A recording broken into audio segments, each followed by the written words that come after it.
Thanks be to God. If you know it, join me in our prayer of preparation. May the words of my mouth and the meditations of our hearts be acceptable in thy sight, O Lord, our strength and our Redeemer. Our series on Raised begins in an unexpected place. We start with the surprising claim that doubt is good. Today we welcome your doubt in this central claim of Christianity, that Jesus died and 3 days later rose from the dead. We welcome your doubt because deep down I believe that doubt leads to important exploration. That in turn leads to a testing that brings a deeper faith and deeper confidence in God. We welcome your doubt because anything worth believing is worth doubting. There was a senior citizen who was driving down the Garden State Parkway when his cell phone rang. Answering, he heard his wife's voice urgently warning him, "George, I just heard on the news that there's a car going the wrong way on the parkway. Please be careful." "Darling," he replies, "it's not just one car, it's hundreds of them." George was the one going the wrong way. No one wants to be George. My apologies, George Benoit, I see you out there. Not that. No one wants to be the George going the wrong way on the road. The same is true when it comes to our religious beliefs. Did you know that 1 in every 5 Americans does not believe in a deity? The none category in religious polls keeps growing. These people that choose no religion at all has actually doubled in the last 10 years. And today, less than half of Americans go to church in any regular way. As less and less people believe in God, and less people attend church, you may be wondering if Christianity is really worth believing. You may wonder if the central claims of our faith make any sense at all. Who wants to be heading the wrong way with something as important as your religion? Well, know that you are not alone in asking this. History is full of people who doubted their faith. I think it's easy enough for us to believe the first part of that central claim, that Jesus of Nazareth lived and died. There seems to be plenty of evidence to support that a man named Jesus lived in Israel and that a band of men and women followed him for at least some time until he died by execution on a cross. I heard once that there is more evidence for the life of Jesus than for Julius Caesar or George Washington crossing the Delaware River. Though both of these claims are false, I think it at least makes a point that, yes, there is evidence that the basic story of Jesus is true. Jesus lived and Jesus died. He ministered. He caused a furor because of his alleged miracles, and he was put to death. Officially, it was for insurrection, but really he died for disrupting the religious order of his day. That does not seem so outside of the ordinary. And lots of historical evidence exists to support it. But the second part of the Christian faith, that Jesus rose from the dead after 3 days, that part is decidedly more difficult to believe.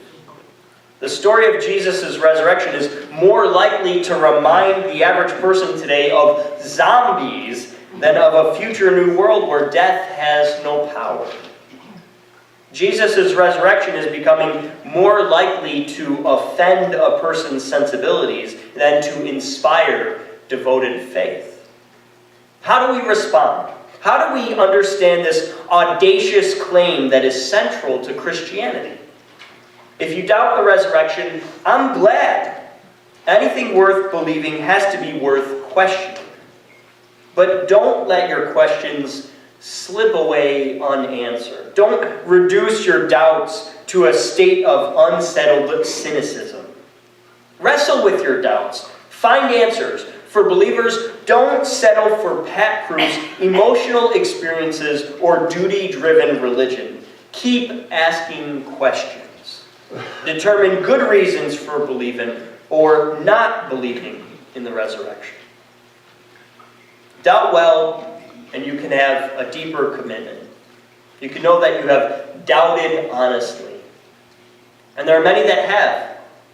Jesus' friends, Greeks, Romans, and Jews from his time all doubted.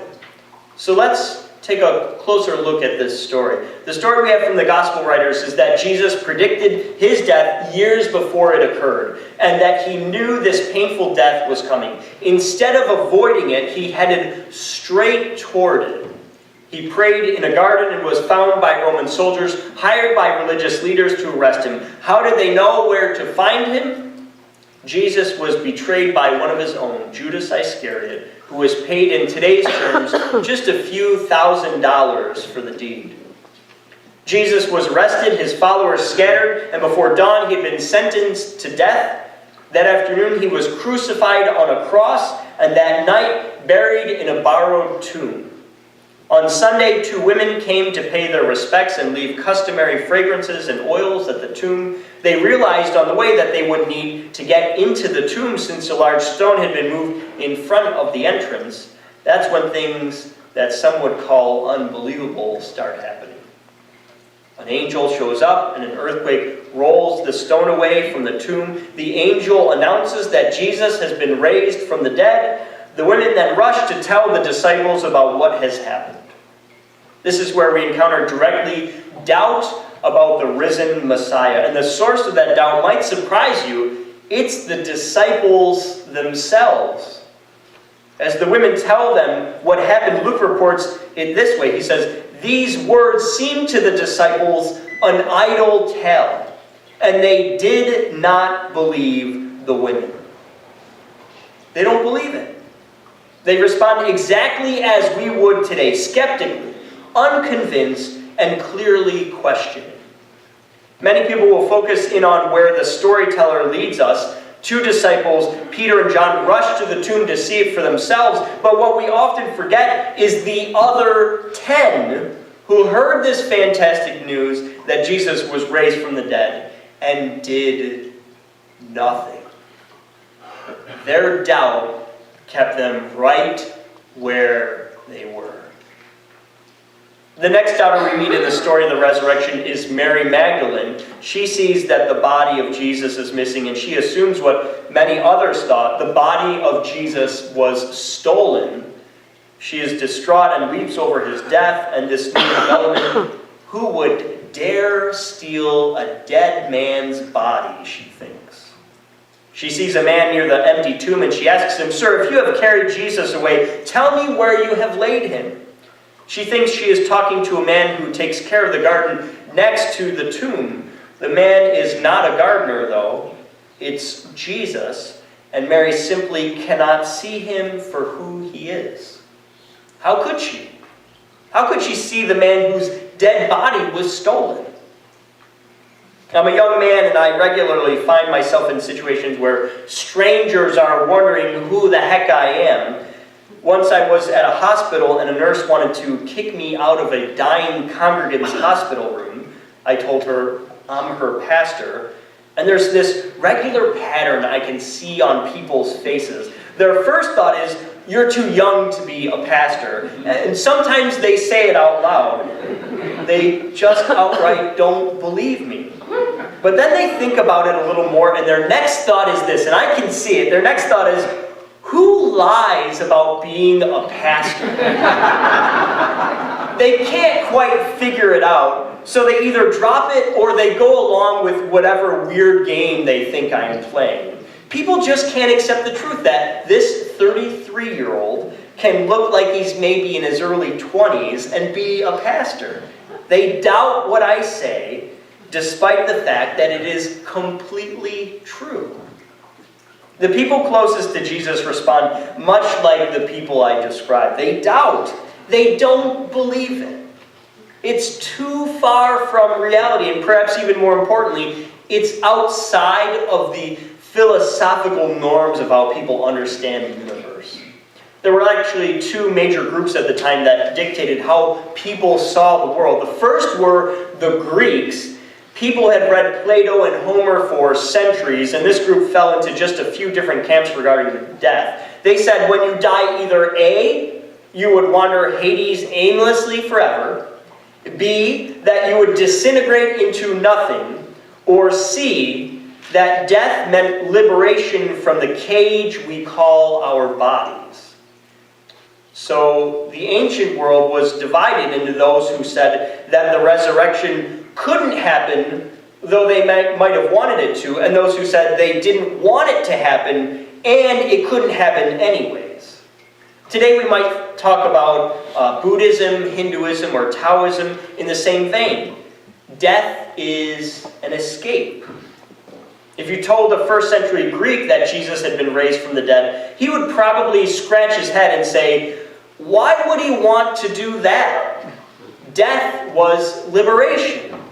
Death meant freedom from the cage. A resurrected body meant returning to enslavement. Greeks then would have been utterly skeptical of Jesus' resurrection and would doubt its value.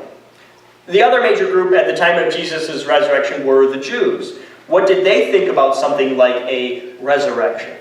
Well, they believed that there would be a great resurrection at the end of history, a time when all things would be made right through God's justice. The Hebrew Bible, what we call the Old Testament, described people awaking from sleep, some going to everlasting life, others to everlasting shame and contempt. The Jews desired resurrection. They believed the human body was beautiful even in its weakness.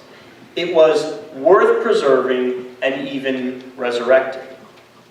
They believed the human body was truly worth saving. So what might a first century Jew think when they heard someone tell them Jesus has been raised from the dead? Well, they might say something like, why would Jesus alone be resurrected? And why now? Resurrection was supposed to happen at the end of time, when everything was made right. The mere fact that things still go wrong, that pain exists, and people keep dying is a clear indication that it is not the end of history, and no one ought to be resurrected yet. So these people, Jews and Greeks, with centuries of deeply held beliefs, disciples and women who followed Jesus and have little status and no reason to believe anything other than that their religious teacher has died an untimely death, they suddenly change. They tell everyone they can that Jesus is raised from the dead, a resurrection has occurred, and hundreds and then thousands, eventually millions and billions of people change. Why? Why would they give up what they know to be true about life and death? We'll continue to explore this question over the next few weeks, but I want to end by sharing a story and why I think all of us should at least want the resurrection to be true. Just a few weeks ago, I received a phone call from my mother. She was distraught, but she knew she had to get it out, so she told me what had happened over the last few hours.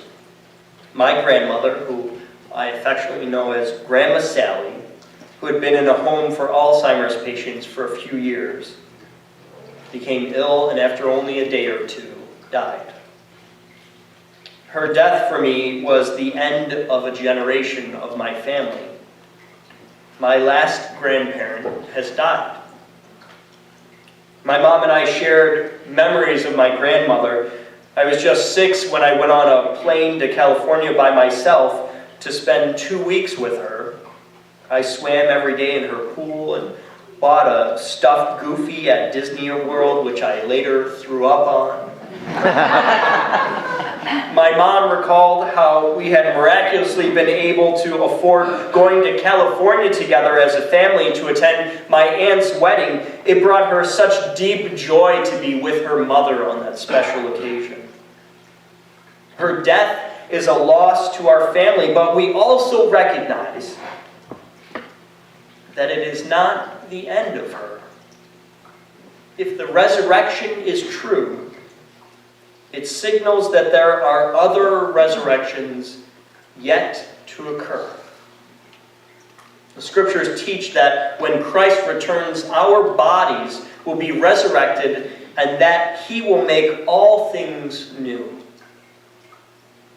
We are revived not only in spirit but also in our bodies. The hope is that in Jesus defeating sin and death, we too will defeat death.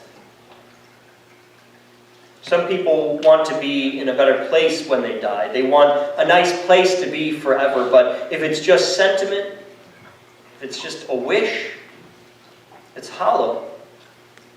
It's just a hope to avoid pain and death. The resurrection, though, if it's really true, points to a new reality. Death doesn't win. God does.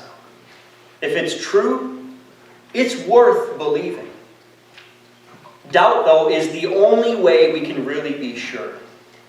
So bring your doubt over the next few weeks. Question the resurrection with me so we can test our faith, test our hope, and see what God might have for us through Jesus. You may not have answers today, but if we can bring real questions, I think we'll be headed in the right direction. Amen? Amen. Amen. I invite you now as our response to the word